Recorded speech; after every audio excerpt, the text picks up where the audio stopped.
All right. So, guys, we are going live here on Facebook in just a second. I'm getting Instagram up and running. As soon as we are, we're going to hit this thing hard tonight.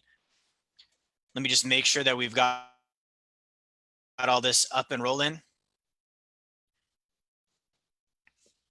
Awesome. Great. So it looks like we're up and running. Let me get Instagram popping and we'll make this thing happen. So if you're just now watching for the first time, I want to welcome you. My name is Jerry. I'm the owner and founder here at Wealth Dynamics. And I want to thank you for joining me. It's great to see you. John, good to see you here tonight.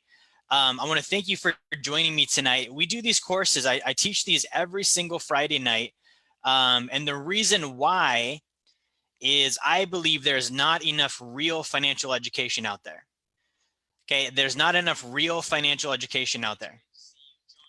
And what I mean by that is when I look in the realm of financial education, as a kid, I was not taught about money. Most people weren't. What's up, Mario? Good to see you. If you guys are tuning in, by the way, make sure you share this stream. Make sure you share it, get it out there. By the way, if you guys are on Instagram, I appreciate you all. If you would like to tune in on the live stream and see the video and the slides, I'm going to post that in the comments for you really quick. So if you click on just a second while I handle Instagram here. If you click on the link in the comments, guys, here we go. Copy link, boom. If you click on the link in the comments here, that's the link for the webinar. If you guys are on Instagram, so if you're on Instagram, you can go in and actually see the slides we're going to cover tonight as well. If you're on Facebook, thank you guys for watching. The topic tonight is how to get financial results. Okay, how to get financial results. Now, the reason why I'm covering this is because we can all clearly see in life there's two distinct groups. Okay, there's a group of people that gets results with their money, and there's a group of people that just doesn't. Right. And so when we look at the differences between those two groups, we've got to really understand, like, why is one group winning and one group's not? And there can be a lot of reasons. There can be politics, there can be race, there can be genders, there can all these things that we see in the media on why some people win with money and other people don't. Now, I want to share with you what I'm doing, because I was born and started in the group that wasn't winning with money. Okay, so if you know my story, you know that my parents, did not have great financial wherewithal. As a kid, I've been homeless. We had our house foreclosed on. We had our car repoed. I remember going to food bank, having bugs crawl through my food, sleeping in a tent all summer, living in literally a camper behind some guy's house, squatting in an abandoned house. Like, that's all stuff I've done before. And so that's not where I'm at today. Today, I've been able to build a multi-million-dollar per year business. My net worth is over $1 million too. I'm only 27 years old. That's pretty cool. About to be 28. And so that's really why I want to share with you, like, how do you start getting results? How did I start getting results? Now, early on in life, like, nobody broke this down for me. I had to really self-learn it. And even after I self-learned it, I didn't understand how I did it. Like, it wasn't something where I was like, okay, these are all the steps I took. Because what I did is I kind of just grabbed everything. I was like, all right, this guy sounds like he knows what he's talking about. Let me go study him. This person sounds like they know what they're talking about. Let me study them. And I just had this whole list of people and things and topics. And I just started doing all of it. And eventually some of it started working, and I kept doing more of what was working and just less of what wasn't. But it wasn't like a codified system. And it was very difficult, and it was very long and hard. And it's something that I think if the average person was faced with, they wouldn't do. Like, I'm talking about tremendous amounts of study. Those of you guys that have followed me at all, basically, you've probably seen me talk about the sacred account. When I first discovered that concept, I kid you not, I spent 36 hours on it in 3 days. That was the level of study that I put into it, because I didn't understand it. No one broke it down for me. There was nobody there to tell me how it worked. There was nobody to break it down and show me infographics and pictures and articles and videos. So I had this thing that I looked at, and I was like, all right, this is a cool concept. I don't know anything about it. I've got to study and push to make it happen. Okay. So tonight, what I'm doing is I'm going to break down, how did I do that? And what do we need to do? If I'm watching this tonight, if I'm on Instagram, if I'm on Facebook, Zoom, YouTube, wherever, and apply it. Okay. And if I've been trying to apply it, because there's some people watching tonight that are in the same boat that I was in. Okay. So if I'm watching this and I'm one of these people where I've been trying to apply it and it's not working, meaning I've been putting in effort, I've been trying, I've been reading the books, I've been buying the webinars, I've been doing all of the right stuff, and for some reason I'm still not getting financial results, that's very frustrating. I've been there. That's frustrating as hell, because it's not a lack of effort. Okay, a lot of us is not a lack of effort. It's not a lack of effort. It's us. We're actually trying to win, and for some reason it's not happening. I don't want to break down why that's happening. Why is that the case? Because I was in that boat before too. I was failing for years before I finally like figured it out and started implementing it. Okay, so what I'm going to do is I'm going to share my screen. For those of you guys that are in the Zoom link, you're going to be able to see my screen. If you're on Instagram, um, I'm gonna share that link again. So there's a link I'm gonna drop for you guys. If you're on Instagram and you'd like to see the slides on this, click that link. Go ahead and check out the actual webinar link on Zoom. But this is basically gonna go over how to get financial results. Okay, how do I get financial results? Okay, so there's a difference here. There's a difference between financial results and no financial results. Okay, if you're on Instagram, if you can't click that link, you might need to copy and paste it. I don't think Instagram has the click feature, but I think you can copy and paste it. You can also check out my Facebook as well. It's live right there right now. How do we get financial results? Okay, there's a difference, like I've mentioned. Okay, and so when it comes down to it, I want to be in the group that does get results. I want to be in the group that's winning with money. I want to be in the group that's not paycheck to paycheck. I want to be in the group that's not terrified. I want to be in the group that if I'm laid off from my job or I can't go to work for 6 weeks because of the COVID-19, that I'm not broke because of it. Okay, so check this out. How do we get results? It starts with financial education.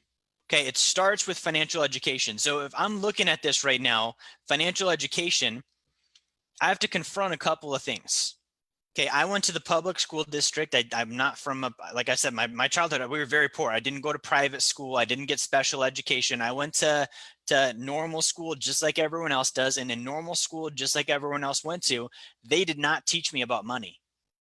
Okay, in kindergarten, I didn't learn about money. In first grade, I didn't learn about money. In second grade, I was learning math. I was learning multiplication and addition. I was learning cursive. I was learning some stuff that applies to money, but I wasn't learning about money. Okay, all the way through in seventh grade, I was in an advanced math class, did not learn about money.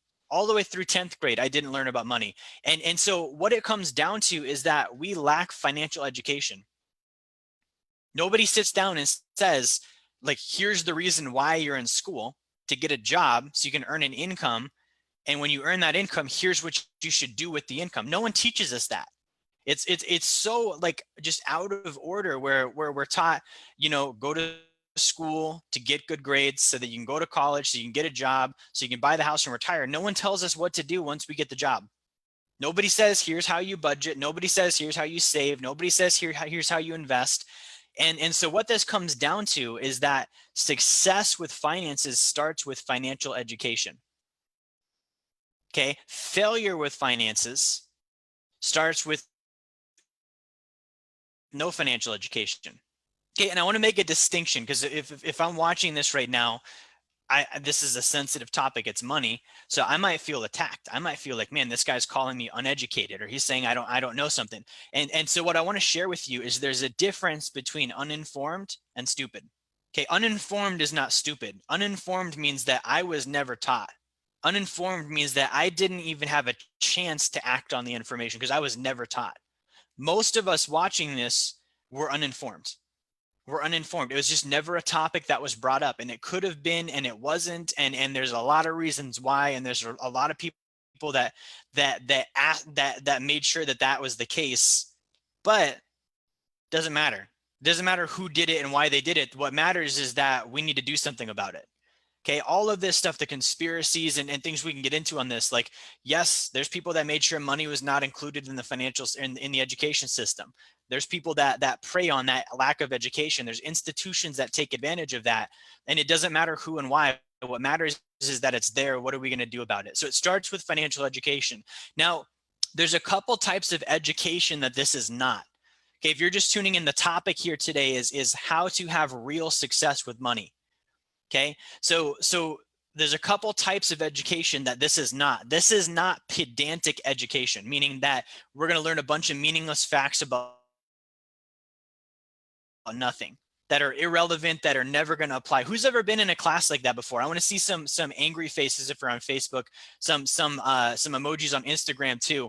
If you've been in a class before and you were excited to learn about the topic and you sat down to learn about the topic, and then you just learned a bunch of random garbage about like history and where it came from and who they were with, and then it doesn't apply to anything that you were trying to learn. Like you were there for this and you learned everything about that surrounding to learn about this. I've done that over and over and over. That was freaking almost all of high school for me. Okay. Because no one even told me why I was in high school. No one told me, like, no one sat me down in kindergarten and said, hey, here's the plan. And this is why there's 12 of these grades. And this is why you're going to go through them. And this is the end goal and the end product and the end result. I didn't get any of that. I was forced to go to school, learn about a bunch of stuff, about a bunch of stuff, about a bunch of stuff that I didn't like, and turned out when I was an adult really didn't use. So it's not pedantic education. It's not scholastic style education. School, there's a difference between school and education. Okay, school is where they teach you about things. They teach me about things. It's very authoritative. It's very information based. But the problem is they just teach me about things. They don't teach me like how to actually achieve results in that area. And the other problem is I'm not learning about from somebody that actually has experience in that topic. So if it's finances, bro better be good at finances. If he's going to teach me about finances, he better be a master in that area. She better know what she's talking about. I'm not just going to sit there and learn that from anybody, right? So it's not pedantic and it's not scholastic, meaning it's not a bunch of random information that doesn't apply. It's not education for the sake of education. It's not education that's inapplicable. Okay, so that's the first type of education that we're going to cross off the list. That's not financial education. Okay, because at the end of the day, that's random. It doesn't help. There's no traction there for us. The second type of education this is not esoteric knowledge, meaning just specialized. That's what esoteric means, specialized. It's set aside. It's like the lodge, right? Who's ever seen the lodge in your community? There's that lodge where all the old guys hang out, and it's kind of secret, and nobody really knows what happens there, right? It's kind of like that's what esoteric is. It's like the insiders club, the good old boys club, right? So with finances, what that looks like is a bunch of slang, bunch of financial jargon and terms that sound really, really cool, but we don't actually know what they mean. Okay, and I got into this when I first got into the financial industry. I've been doing this for almost a decade now. And there was a phase when I didn't know anything. I went from I didn't know anything to then learning the language, to then feeling really status happy because I knew these words no one else knew. Like, oh, I can say diversification, right? Like I know what these big words mean. No one else does. I must be important. I'm an investment advisor. I'm regulated by FINRA and the Securities Exchange Commission, right? Like that doesn't actually help either. So that's not education as well, right? So the slang, the jargon, the terms, I want to let you in on something. The more somebody uses that, the less they know. The more somebody has to use jargon and slang, it's called nomenclature, right? It's the language of whatever thing you're in. Finances has it, medical has it, sports has it, but if I have to use that and I'm clinging to that, it means I don't actually understand what I'm talking about. Okay, and here's the mechanism at work there. I don't know what I'm talking about, but I'm very status happy. If I'm using a lot of these words, it means I'm very status happy. I care about how I'm perceived and my own self-view and all of this stuff that really is not important to me. It's not going to help me with results, but that's where my concern is at. So I keep using all those words. That's not financial education. So for those of you that are watching that are like, I've talked to people on the phone and they're like, man, finances just don't make sense to me. That's not true. Finances is just math. Can you add, subtract? Can you multiply? Can you divide? That's all it is. If you know math, you know finances. What I might be trying to communicate is that the jargon doesn't make sense to me. Don't worry, it shouldn't. Because what happened is I got really into the jargon and then I started actually getting education and experience, and then I'm good at it. Now I don't even use those words. I use very simple language with money because I understand it that well. You guys see that? You got to really see, if I'm using jargon, it means I don't understand it. Not you don't understand it. It means I don't. So if I'm using all this jargon, that's the number one sign. If I'm like, hey, maybe I should hire this guy to help me with my finances. If I'm hearing jargon, I should run. It means that guy doesn't know what the hell he's talking about. Okay. So that's another thing. It's not. This financial education is also not memorization of information to be regurgitated. Me being able to just spit out facts about finances, that's not financial education. Okay, because the problem is I can read the textbooks, I can watch the YouTube videos, I can listen to the podcast, and I can reiterate everything they just said and repeat it back with perfect duplication. But as soon as someone says, great, how do you apply that? Or what results are you getting there? I can't tell them if I'm that guy. Because I'm not, I'm just regurgitating information. It doesn't actually help and it's not being applied. Okay. And then the last two here, this education is not a mass consumption of content with no application. This is the easiest one to fall into right now because we're in the age of the internet and technology, and everybody can be an influencer and everybody can turn their mess into a message. Really, they shouldn't.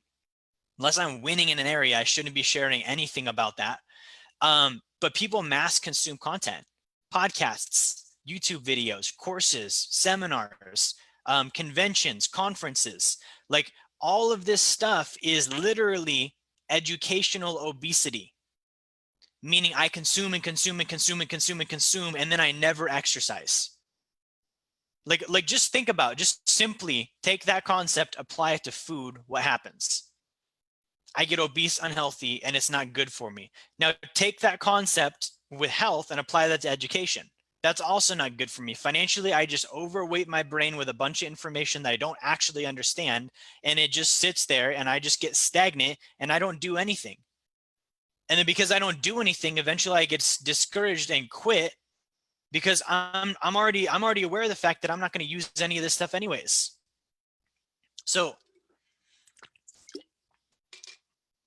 that's our second to last one. The final one here is the educational school of thought of learning by doing. Okay, now this one has some merit, but I want to let you know that this is not how you become financially educated. Learning by doing would mean that the current education system works, where I just get the job and I get a paycheck, and after enough paychecks, I just kind of sort of figure it out and build wealth all on my own through osmosis. That's not how it works either. Because people are already doing, we're all already doing something with our money. The question is, what's the result? The question is, last month, did I have to take subsidy money because I didn't have money in the bank? The question is, did my business go under because I didn't have 4 weeks of reserves saved? The question is am I trying to close a bank on giving me a loan right now instead of trying to close a client on working with me because I'm so financially in a mess that I'm actually a beggar, not a business? Learning by doing is not the end all solve all. And I'm going to tell you, I am biased to learning by doing. I like doing. I like action. I think if I can't do, I can't actually say I know anything. But at the end of the day, I can't just do and expect myself to know. There's other stuff here, right? So it starts with education, but I want to identify what education is not. Education is not any of those things.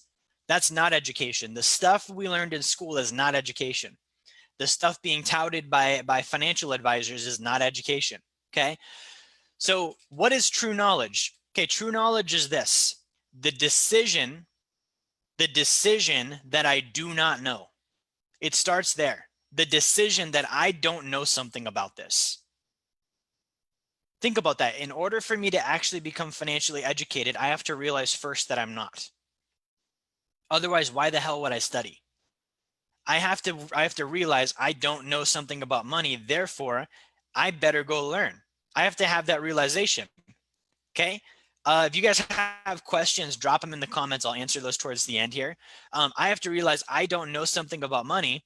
And so I'm going to go learn about money. Now this happens in a sequence of, I had an incident, I had a problem come up or a question come up or a failure, some sort of present time issue that caught my attention that made me say, oh shoot, there's something I'm not getting here. I need to go fix it. I need to go learn about it. Then I would go learn. Now the problem is we have to get to that point by ourselves to have the intention to learn. If I don't have the intention to learn, then I can literally tape my eyes open and sit in front of this course and watch it over and over and over and over, and I'll never get anything because I don't have the intention to learn. Intention means that I'm focused on it. My energy is on it. My mental units are engaged in how I'm going to get this information and apply it. Right? We've all had that. Like think about a time you've learned before. It was out of necessity. Something happened and you're like, man, I need to go figure this out now.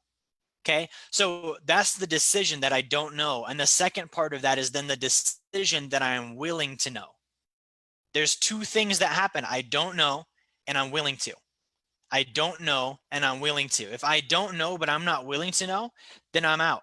I can't learn about money. I can't become financially educated. If I'm willing to know, but I don't realize that I currently don't know, I have this mindset of like, oh, I know everything. It'd be cool if I get a few kicks and giggles from this guy. Maybe he can help me out a little bit, but I know most of my stuff. That guy's not going to learn anything too. Okay, so I have to have those two things. I don't know, I'm willing to know. Okay, followed by a deep and systematic study of related curriculum. So I had the idea, I don't know something. I'm willing to know about it. I'm going to go deep on the topic and I'm going to do it through a system. Okay, not just a bunch of random stuff. It's going to be a system that takes me deep on the topic and the related areas of the topic. Because if I start learning about money, then I start learning about, okay, well, how did money start? Why don't we have the money we used to have? When was that changed? Okay, what money do we have? How does that work? Okay, well, now that I know how it works, what about interest rates and investing? And there's so many related topics, but I've got to get the baseline. I've got to get the baseline topic. Okay, so I'm getting the baseline and then I'm working through the related topics on the subject of money and the application of those topics. Okay, so there's a lot here just on this page. I've got to realize I don't know.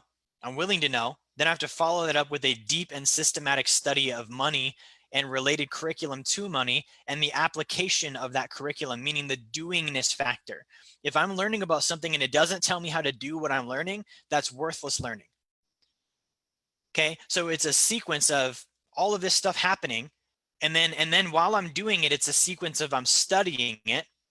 I'm seeing it, meaning I'm observing in real life how it works. If I'm going to learn about something, let's say I'm going to learn about iPhones. Okay, I should have an iPhone in front of me if I'm going to learn about iPhones. That's the easiest way to learn about iPhones. Have a freaking iPhone. It's very hard for me to communicate to you through a page how to use an iPhone if you don't have one in front of you and you've never seen one before. Right? Like that's a very basic, and it's super simple, but it's not something that we were taught in school. I learned about so many things in school that they never just said, here, hold one. Like this is what it is, grab it. This is what you're learning about. I would instantly have reality on it and I'd be able to learn about it much easier. So it's a sequence of study, see it, meaning I actually can have visual, tangible, like it's in front of me and I understand what it is, and then do. I'm applying and doing what I'm supposed to do with that thing. That's true knowledge. All right, now this is important because if I don't have true knowledge, then I'm going to think that money is boring. I'm going to tune out. I'm going to get critical. Like we all remember in school there was always that kid in the back of the room, or the 3 or 4 kids in the back of the room that would just make ridiculous comments and basically interrupt everybody and be inappropriate, yada yada. It's because this guy either thought he knew something, didn't know that he didn't know something, or wasn't willing to learn, or all of the above. So if I don't have this, I'm going to feel really right, but I'm not going to have any results. Okay, so that's true knowledge. Now, the measuring stick of true knowledge is results. Okay, I'm going to repeat that again. The measuring stick of true knowledge is results. If I don't have results, I don't actually have knowledge in that area. It doesn't matter how many times I've gone through the curriculum. It doesn't matter how many times I've studied it. If I'm trying to get financial education and I don't have money, it means I am not financially educated. Again, that's a hard comment for us to see, and it's a hard comment for us to confront. But think about it. If I went to a doctor to get help from that doctor, and I could visibly see that doctor was about to croak out and die in the middle of our doctor's appointment right in front of me, how comfortable would I be taking advice from that guy? I wouldn't. I would be like, this guy needs to fix himself before he does anything with me. If I went to a gym and I was working with an obese personal trainer, how confident am I going to be in their ability to help me lose weight? I'm not, because they're not even doing it. There's something they don't understand to be able to be like, hey, I'm actually doing this and I can help you with it. So if all of this goes by like with other people, and we see with a doctor, I wouldn't trust them if they didn't have results. With a personal trainer, I wouldn't trust them if they didn't have results. Then I have to look at intrinsically at myself and say, if I don't have results, then I don't have anything in the space of financial knowledge that I can actually say is a true education. Otherwise, I would have results. Okay, so that's the basis of what we're talking about here tonight. Now, I'm going to go over a couple of different scales here. Okay, a few things we've gone over in past weeks, but I want to really deep dive on this stuff. And I think I can actually draw on this too. I can. This is awesome. All right, so the first thing I've got to do, if I'm watching this and I'm looking at, where is this going to apply for me financially right now? I've got to understand, where am I at and where am I trying to be at? Okay, so we have this thing called the scale of wealth. At the top of the scale, we have wealthy. At the very bottom of the scale, we have poverty. Up and down, right? Again, if you guys are on Instagram right now, if you go to my Facebook or you check out the link, you're able to see all the visuals here. But again, if I'm trying to become wealthy, I have to understand what is wealthy. Our definition of wealthy is passive income exceeds expenses, 40% savings, and taxes. That's wealthy, okay?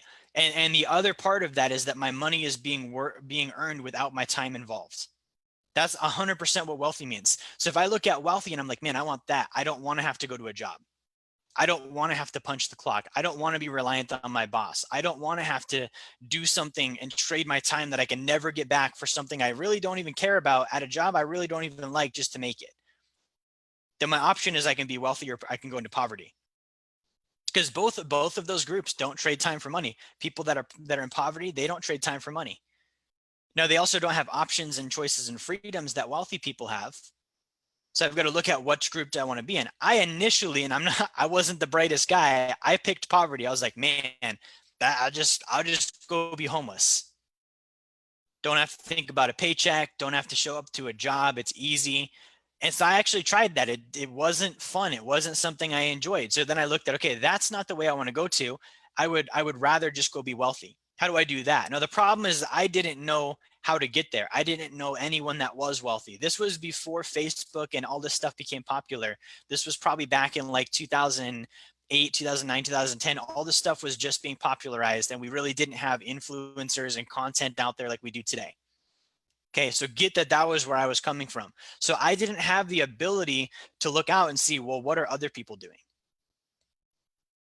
It was just this figment of my imagination. I was like, man, I want to be wealthy. How do I do that? I don't know. I had to identify first, where am I at? So if I'm not wealthy, then I'm somewhere below wealthy on the scale. I could be well off.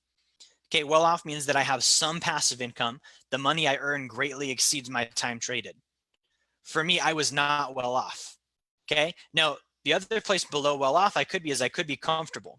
Comfortable means I have no passive income and the money I earn slightly exceeds my time traded. That's comfortable. I wasn't comfortable because if I was comfortable, realize I wouldn't be looking. If I was comfortable, there's no necessity for me to say, all right, I want to learn, I want to improve, right? There's got to be a necessity. I could be middle class. Middle class means that the money I earn barely exceeds the time I trade.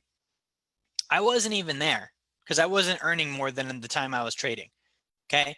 I could be stressed where the money I earned equals the time I traded. I wasn't even at that spot. Okay. I could be broke. We're getting closer. The money I earn is slightly less than the time I traded. Who's ever been broke before where you work really, really hard and you don't get paid what you're worth? I've been broke before. Okay. But at that point in my life, I wasn't even broke. Okay. So I had to go down even further. I looked at, well, am I a poser? A poser means that the money earned, when it's even earned, is less than the time traded, but I still act like I'm wealthy. Who's ever been a poser or seen a poser? It's all over less and less now because of the financial crisis that just happened, but it's been all over social media forever. The guy in the Lambo that he rented, the guy acting like he owns a mansion that he's renting, or it's just the Airbnb, that's a poser. I've been there before too. Insolvent. Insolvent is the next step down. The money I earn is a great deal less than the time I trade. At that point in my life, I was in the insolvent zone.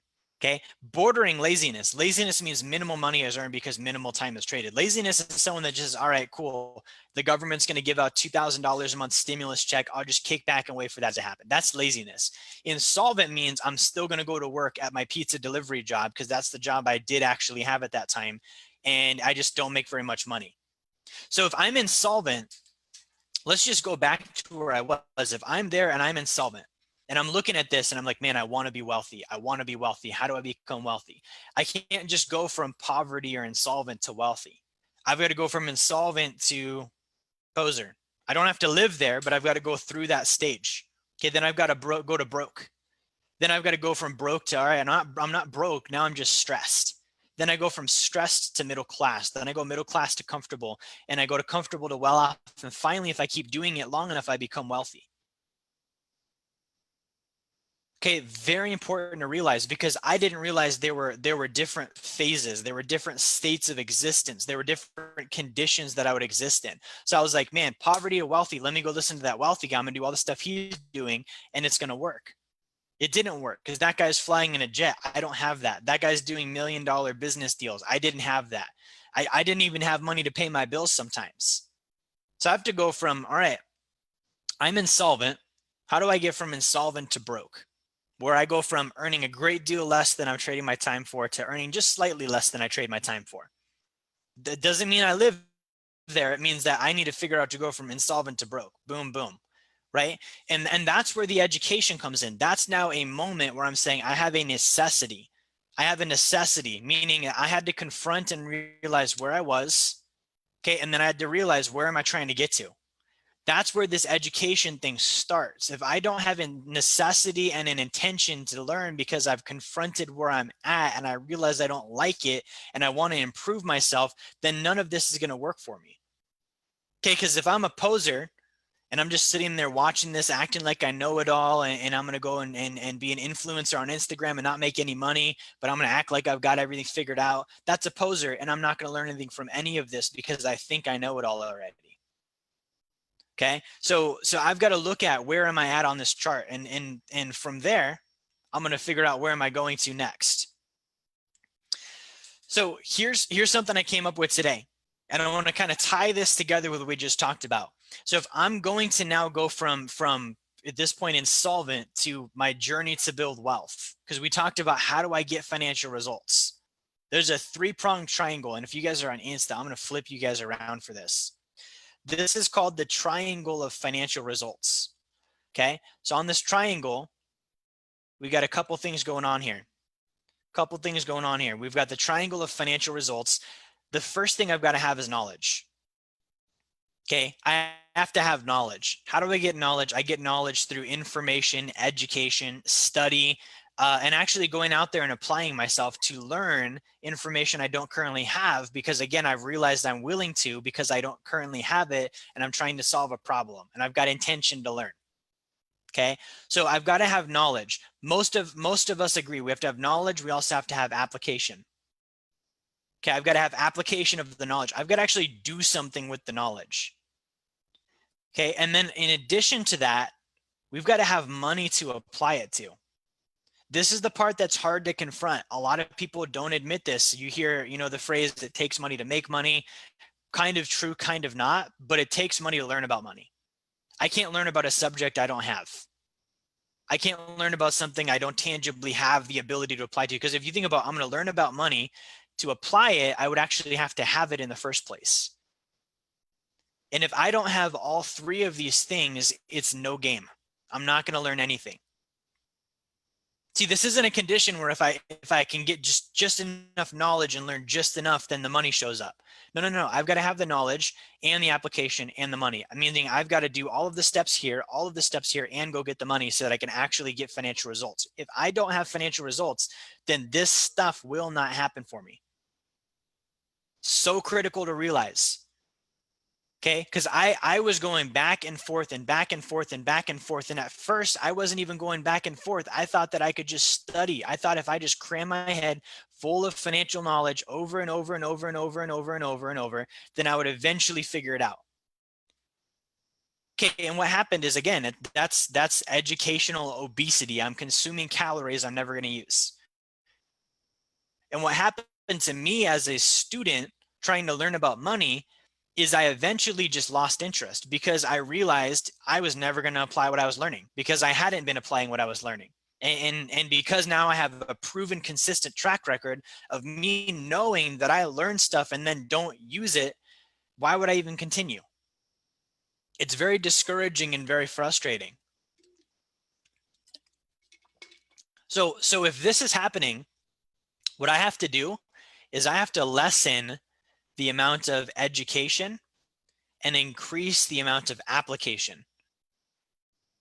Okay, so if I'm looking at like, all right, I've been studying these books, I've been on Wealth Dynamics University, I've been on YouTube, I watched all this stuff, and for some reason it's not happening, I need to stop learning and I need to just go apply what I have been learning. I need to go burn off these calories I have. Okay. And that's basically the way that I'm going to go from a state of not knowing to a state of actually knowing is I haven't been applying what I've been doing. I need to pause, rewind a little bit, go back to the prior stuff and go apply it. Okay, and I need to apply it to money, which means that I have to increase my income. I have to figure out how to save. I have to actually have a real life subject matter to apply myself to. All right. So this is important. I have to have all three of these things in. And if I don't, I'm not going to have financial success. That one of them is not going to show up suddenly. Nobody's going to do it for me. If I do one of them, it's not going to improve the other one. It's three things I have to bring to the table if I want to learn. Okay. So again, just to backtrack really quick, we start off here. I have to figure out where am I at, right? So am I lazy? Am I insolvent? Am I a poser? Am I broke? Am I stressed out? Am I middle class, comfortable, well off? Am I wealthy? Or if I'm in poverty, I've got to realize that. Which one of these levels am I at? And again, realizing, okay, now I need to go educate. I need to go get some knowledge. I then need to make sure that I can understand that knowledge to apply it, and I need to have money to apply it to. Now, you don't have to be wealthy to start this. You can be literally like paycheck to paycheck, and you can look at, well, what's my problem? I'm not earning enough income right now. Okay, let me go learn about earning income. Okay, let me learn a couple things. I'm going to go apply it to the money I have now with the money I have now. And if my income went up, good, I've got it. Okay, next problem, I'm not saving. So let me go learn how people save. How does saving work? All right, cool. Let me get the knowledge. Let me go apply that to my current income, and I should have money to apply that to. Now I've got money at the end of the month that I've saved. Investing, same thing, right? So this is very, very simple, but it's very, very overlooked. Now, the next triangle we're going to cover, this is called the triangle of wealth. So we've got the triangle of results, which is just how do I be cause over my money? How do I have results happen when I decide I want them to happen? Next thing is how do I take those results and turn them into wealth, right? So there's earning, saving, investing. That's how wealth is built. Now, this is a triangle different than the other one, where if I increase one of the points here, it's going to naturally increase the other two. If I earn more, I should naturally be able to save and invest more. If I save more, I'll naturally invest more, and because of that, I'll earn more.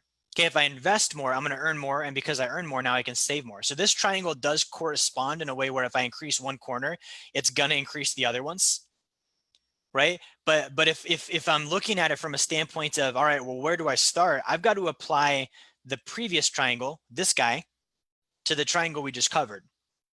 Okay, so again, do I have knowledge on how to earn income? Am I applying that knowledge? Do I actually have income to earn? See, like I've got to apply that triangle to this one. Same thing with saving. Do I have knowledge about saving? Am I applying that knowledge on saving? And do I actually have money to save? And then finally, investing. Like this is as simple as it gets. Same thing. Do I have knowledge about it? Am I applying it? And do I have money to actually apply it to where I could invest? Because what happens with what I see, and I've been again in the financial industry for almost a decade. Let's just pick on one type of person here. I meet some types of people where they're fixated, meaning their attention is 100% focused on investing. Okay. So I talk to them and they're like, man, want to be an investor, want to have passive income, I love that. All I care about is passive income. So I'm going to go and I'm going to get on podcasts and I'm going to listen to all these podcasts about all these real estate investors. Then I'm going to go to conferences and I'm going to learn from all these real estate investors about investing. And then I'm going to get, the online course. I'm going to buy that. I'm going to train on it. I'm going to learn about investing. And they spend all of this time on investing. And then I talk to them and I realize, bro, you're not even saving money right now. How are you going to invest if you don't even save? You're not, and what that shows is this person is learning, but they're not applying what they're learning because they don't have any subject matter to apply it to. That's the fix there. Okay. So this is so critical to know. This is the triangle of wealth. I've got to apply the triangle of results to the triangle of wealth if I really want to make this happen. And then finally, it starts with the triangle of income. All right. So if I'm watching this, I'm like, all right, well, where do I start? Again, it takes knowledge. Okay. It takes knowledge. I've got to have knowledge on all these topics. And that knowledge on these topics is going to allow me to then be valuable. Like, how many people do we honestly know, if you think about it in your life right now, how many people do you honestly know that you would consider are fully financially educated? For me, it's not very many. Like, not very many people where I'm like, yep, that person gets everything there is to get about money. Now, what if you were one of those people? How valuable would you be? Right? Knowledge, value. Knowledge translates into value. If I have real knowledge, and I'm talking about the knowledge I mentioned at the very beginning of this, not I regurgitate information really well, not I know a bunch of financial jargon, not, I sat through a bunch of classes and I remember what they were about. None of that, right? It's real knowledge, meaning that at one point I realized I didn't know something and I was willing to know something, and I went deep on a subject in a systematic fashion and all the related topics until I had complete mastery showing up in my results. That's real knowledge. Now I have that, I'm valuable. If I'm valuable, then I can exchange with other people that value that I have, and it's actually factual that I'm valuable. And that exchange will turn into income. This is what people don't realize about money. This is what I didn't realize about money, guys. I thought, let me flip Instagram back around. I thought money was this green piece of paper that the government prints out or gives to me and I save it up in my account, or it's digits on a screen, or it's credit. Money is not any of those things. Okay. Money is the reward of a valuable final product. Money is the reward of exchange. Back before we had paper, it wasn't paper, it was coins. Before that, it wasn't coins, it was corn, it was bartering. That was exchange. Exchange equals money. If I'm not exchanging, then I'm not going to have money. If I think money is paper, or I think it's digits, or I think it's, Scrooge McDuck diving around in his gold jewelry and stuff, that's not money. Because I can't produce that. Unless I'm a counterfeiter, I can't go produce paper. Right? So the way I produce it is I exchange. I add value to people. I actually have a valuable product, a result, knowledge, something tangible, whatever that might be, that then produces, because I exchange that with someone else and they exchange back to me. All of this should lead up to that. And then once I have that, I then exchange that with my sacred account. And my sacred account keeps my money for me, and I'm able to then go invest. And when I'm ready to invest, I exchange what's in my sacred account for the income or the return that I'm going to get in that investment. But I can't do any of that if I don't have knowledge. So important to remember. Now let's go back one more slide here. Here we go. So if I'm dealing with this right now, I'm like, all right, well, how do I make the rubber hit the road on this? How do I actually do it? If I haven't been doing it, I need to lessen my knowledge, meaning I study less and I need to do more. I need more application. Okay. If it's the other way around and I've been doing and doing and doing and doing and doing and it's not working, I need to slow down on my doing for a second. I need to go get more knowledge. There's something I don't know. If I've been doing both of these things, knowing and applying and knowing and applying, and I'm still not getting results, it means that I don't have the subject matter. I don't have money. Okay. And that's how I would fix this. Now there's a couple of things I want to go over that are pitfalls as I'm going through this. What are the pitfalls? Okay, because I can go through this whole entire deal tonight. I can go through the entirety of Wealth Dynamics University. I can go through the blueprint that we build for our clients. I can have all of that stuff and still be financially uneducated because I'm not getting results. So there's pitfalls we've got to watch out for. Okay, the first pitfall is majoring in minors, learning neat little facts that I'm never going to use. It's cute. I feel important when I do it. The fact is, it doesn't mean anything. It doesn't apply. It doesn't give me more results. So I can get really caught up in the little nuances and again, the vocabulary and the terminology and all of this tiny, great stuff that's off on the side as details. But at the end of the day, money comes down to four things. Do I know about it? Do I earn it? Do I save it? Do I invest it? I need to major in those. Okay, I don't need to major in why the stock market's going to come back and do a V-shaped correction. I don't need to major in how interest rates work. I don't need to major in any of this minute stuff. I need to major in how do I get more knowledge? How do I earn more income? How do I keep more of that income? And then how do I invest that income in things that never loses money and that produces passive income and actually helps me build wealth? That's the first pitfall, because instantly I go into the world of finances, and finances is probably the worst one. I go into the world of finances and there's all sorts of shiny phrases and letters behind people's names and licenses and certificates and products and courses and books and experts and all of this stuff. And I can go and basically focus on all of those things and walk away with no results. Okay, and I want to see some honest feedback here on the stream. Who's done that? Like who has gone through the courses? They've bought the books, they've gone to the seminars, they've gone to the conferences, they've hired the coaches, and they still don't have results. I've done it before. Show of hands or just some sort of emoji or whatever if you've done that before. It's a real thing, and I want to share with you. It's insidious, which means it sneaks up on us in a very bad way, because the financial industry is actually designed to do that to us on purpose. The people that run the financial world, they know if I confuse somebody, they're going to give up control and they're going to give up responsibility to me, and then I'll be able to take money from them, earn fees and percentages and interest rates, and they'll have no idea what's happening, and I'll profit off of it because of their own ignorance. That's how the financial industry works. That's how the financial industry makes their money. Guys, they confuse you on purpose so that they can take advantage of your confusion.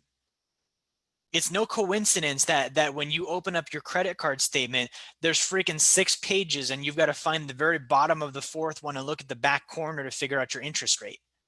And you don't understand any of the terminology, and there's a bunch of acronyms. It's no coincidence that when you sit down with your financial advisor, he shows you a bunch of bullshit you don't understand and charts and graphs, and he bores you for an hour until you say, hey, you're the professional, let me just hand it over to you. Guys, that is by design. I was in the industry. I was unknowingly doing that to people until I realized that I was doing that and realized that's unethical and wrong, and I stopped.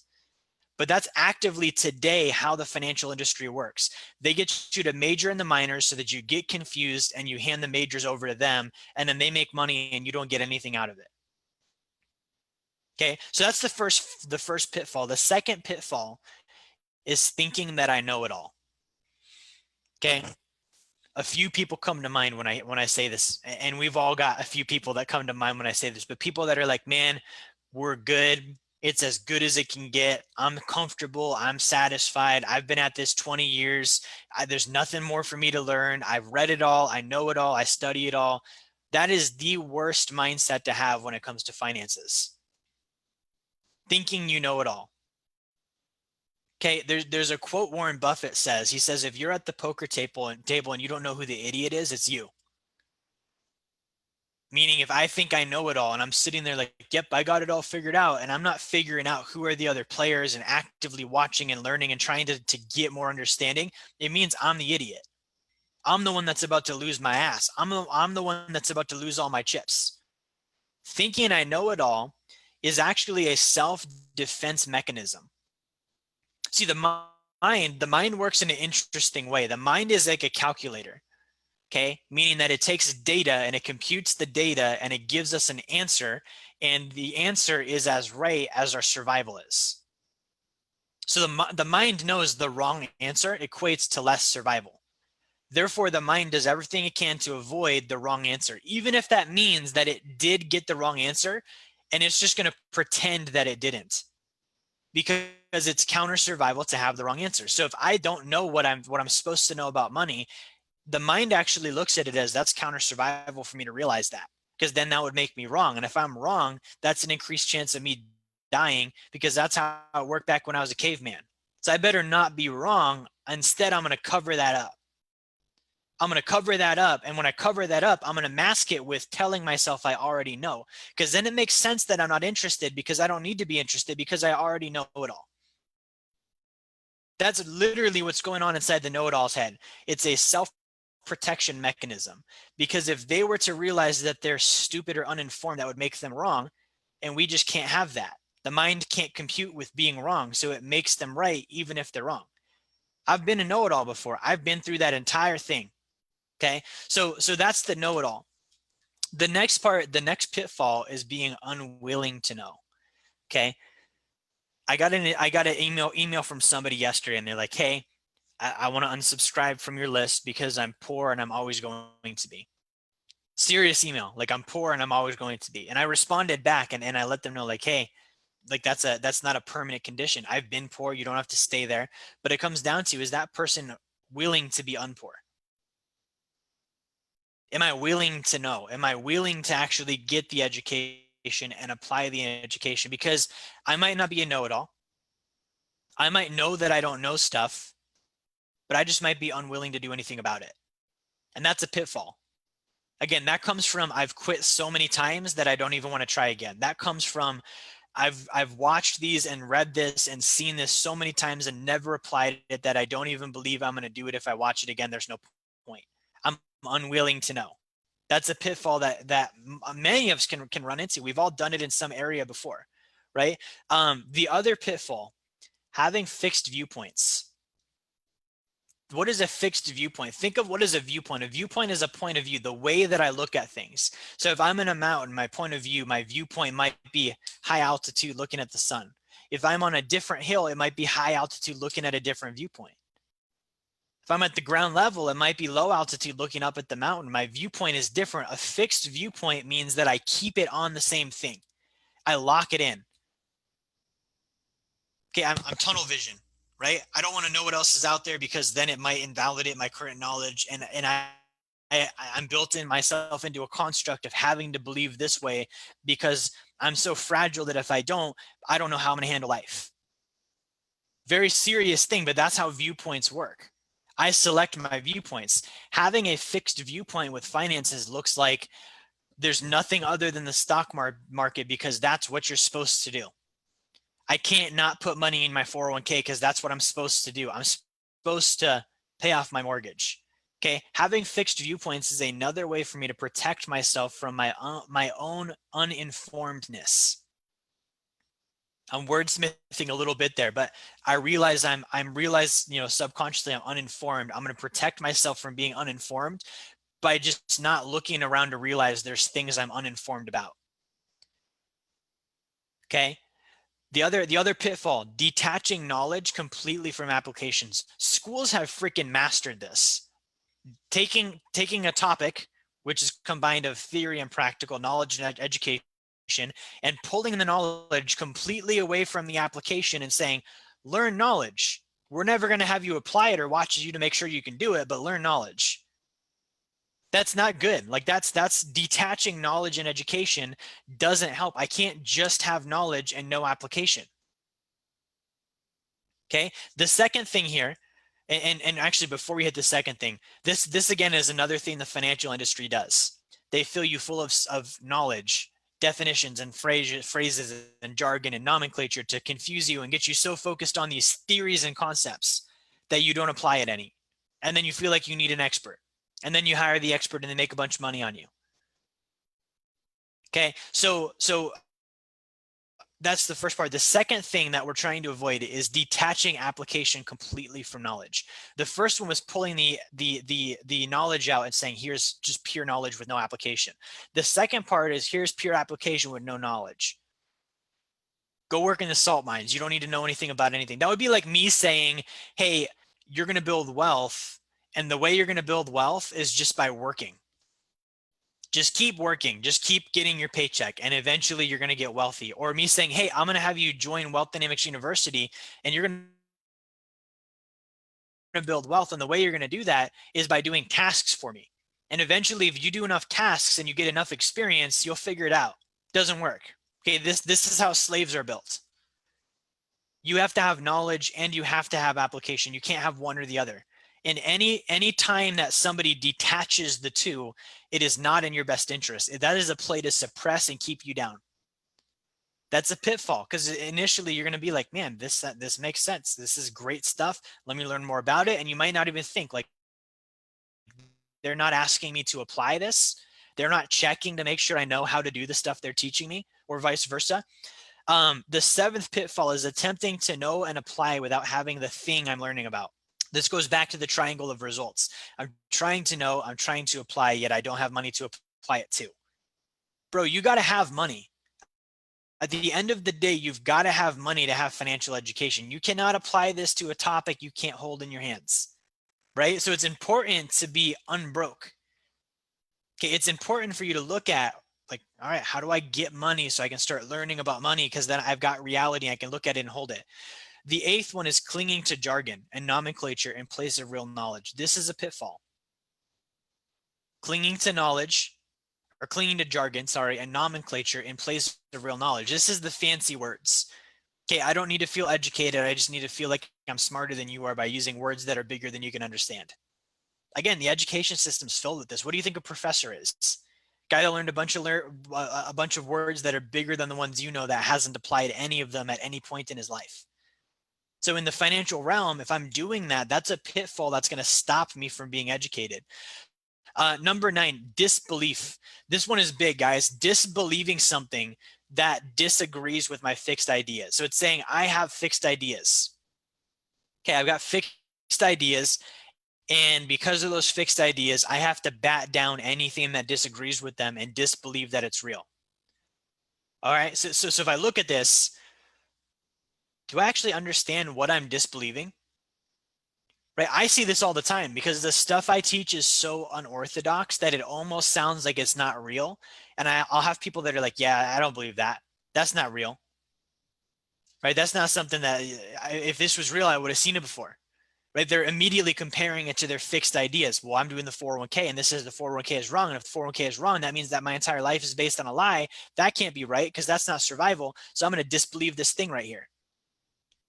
Do I actually understand what I'm disbelieving? This again goes back to, am I realizing there might be something out there that I don't know about?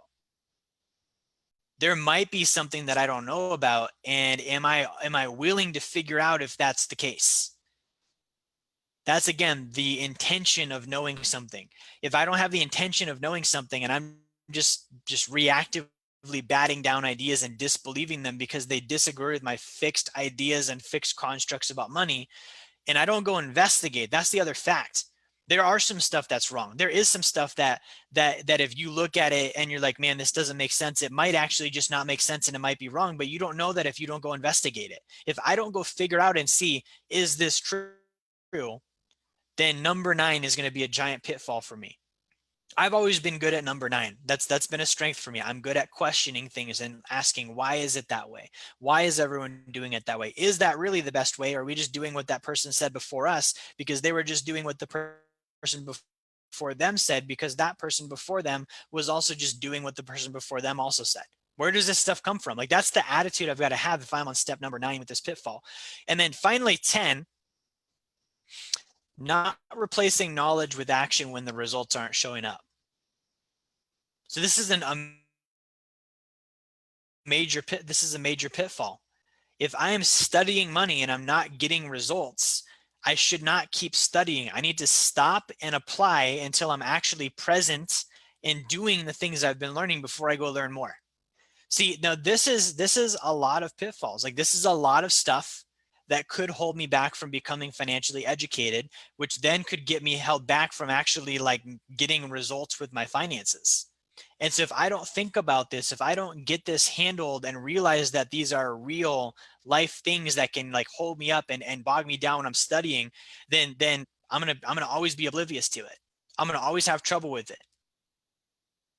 Okay. But if I go into this realizing, all right, there's right types of knowledge, there's wrong types of knowledge, there's pitfalls, there's a specific way to get knowledge, and this is how I have to go about it. Again, the word systematic. There is a system to learning. If I go into it knowing that that system is there, then I can actually get results, and I can actually kind of predict this stuff, right?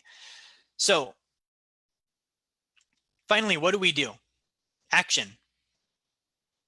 What do we do here? Like we don't want to just have this cool webinar tonight and then be like, all right, great. That was awesome. Let me watch another one next week and then have nothing change in our lives. What's the action plan? So the first thing on the action plan is I need to identify where am I at on the scale of wealth. Okay, where am I at on the scale of wealth?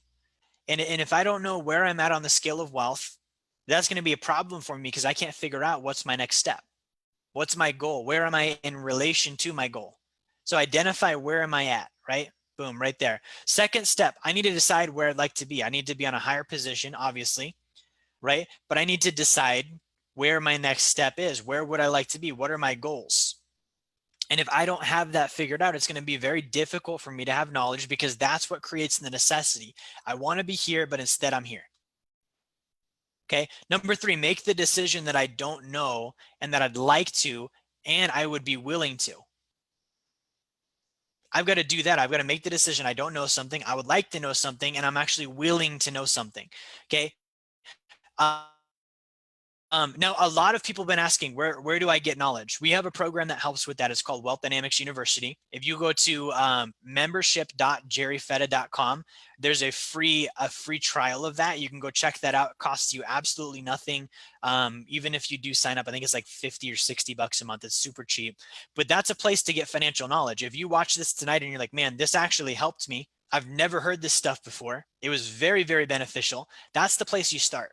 That's more important than let me get a sacred account signed up for, or let me start investing. Because if I start doing that and I don't know, again, I'm putting application before knowledge. It's a balance of both. I've got to have application and knowledge. So if I set up my sacred account and then I never train and educate myself on money, I'm going to be hindered on what I can actually do with that thing. So I should get on the university, train, get educated, get the knowledge, and then start applying it with my money, doing different things that we teach you. Okay. Now, the second part, that's the knowledge. The second part of that is then applying the knowledge. So we have a program called the Wealth Dynamics Blueprint. That's an actual plan we build you. We sit down and look at where are your numbers, what are your goals, what are the steps you need to take to get there. That's where we begin to apply the knowledge we're getting. Again, it takes both. I'm not going to succeed if I don't learn. I'm not going to succeed if I just have a blueprint and don't learn. I'm not going to succeed if I learn and I don't do a blueprint. I've got to do both of those things, know and apply, right? And then number six, step six is earn and keep money so that I have the tool that I'm learning to apply. I've got to earn income and I've got to keep the income so that I actually have the tool that I'm learning about. It's hard for me to watch, like, let me see a video about a sacred account. I don't have one. It's hard for me to learn about let me save money and I don't have an income. It's hard to learn about investing when I don't have money saved. So I do those 6 steps and then I repeat that over and over and over and over. And what happens is an upward spiral occurs where I continue improving and getting better until I reach the pinnacle, which is my definition of wealth. My passive income exceeds my expenses, savings, and taxes. That's what I'm trying to get to with all this. So guys, that's what I wanted to go over here. I do want to open this up for questions. We ran a little bit long. If you guys are on Instagram, drop questions in the comments. If you're on Zoom, let me pull up some questions here as well in the chat. Marcy, great to see you here as always. Marcy says, I always asked the teacher what his info was good for. That's honestly a really good question. Alex McCaslin, great to see you.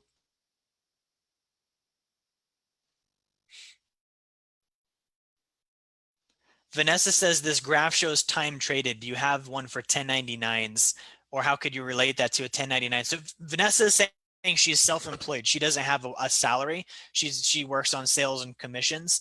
So it would still be similar, right? So if I'm bad at sales, I trade a lot of time in a cycle to get a commission.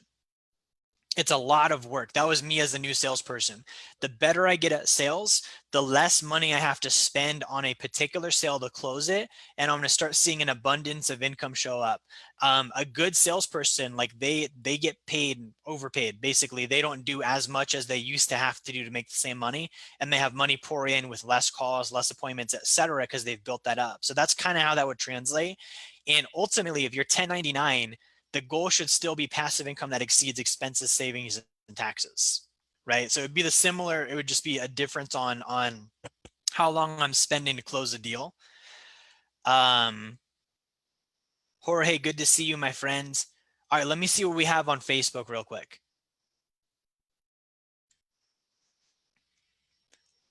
Awesome views on Facebook. I appreciate everyone that shared. Thank you for that. I really do appreciate it. Brad, great to see you. Steve, good to see you. Steve just got my book, How to Create Wealth. I really appreciate that. He says, amazing book. I'm glad you liked it, Steve. Thank you for that. Daniel writes, is on me and Daniel about to do something crazy. You guys don't even know. Let's see, who else do we have? Any other questions here? If you guys have questions, go ahead and throw them down in the comments. Michael Kerrigan said, I was told that I was going to graduate or to grade school to either go to college with a scholarship or get a job or join the military. That's very common. I think everybody gets those three choices as a kid. Steve says, I didn't know, but I'm willing to know about it and master it. That's the attitude to have. Adam Torres, great to see you. Sean Carroll, great to see you. Tiffany Williams, good to see you. Ashley, great to see you. Eric says so many people he knows are like that. And I think he's talking about the fixed ideas, caught up on I've got to do it this way because that's the way my friends and my family and my peers do it. That's a trap we fall into. And again, guys, it's important to realize all of this stuff is done by design. Again, it doesn't matter what, it doesn't matter who or why. That's just the fact, right? And we've got to look at what are we going to do about it. Brad Reese says, I know I do not know it all. That's the attitude we've got to have, guys. Let me just check and see if there's any other questions before we sign out here. Great, we're good there. Let me see if Instagram has anything. Instagram. If you guys have any questions on Instagram, throw down in the comments here. All right, Mike Graham says, if right now is the time where a single family home is less expensive than renting, do I buy a house given I have a good down payment? Mike, I have a calculator for that. That helps. Basically, it comes down to, and I can send you this over, but it comes down to, at the end of the day, my renting cost is going to be basically rent, insurance, and utilities. My home ownership cost is going to be principal, interest, taxes, insurance, maintenance, repairs, closing costs, and realtor commissions. And that's going to be divided out over the period of time I own the house. And essentially, I've got to divide that up on a per month basis and look at, between all of that stuff, which one's actually cheaper. And what I would look at is, with my down payment, what's the opportunity cost of putting a down payment on a house versus investing my down payment. If I can get my down payment to reduce my rent, my housing cost by at least 12% a year, then I'm going to do it, because that's a 12% return on my investment and it reduces my overall housing cost. Let me see if there's any other questions on Instagram.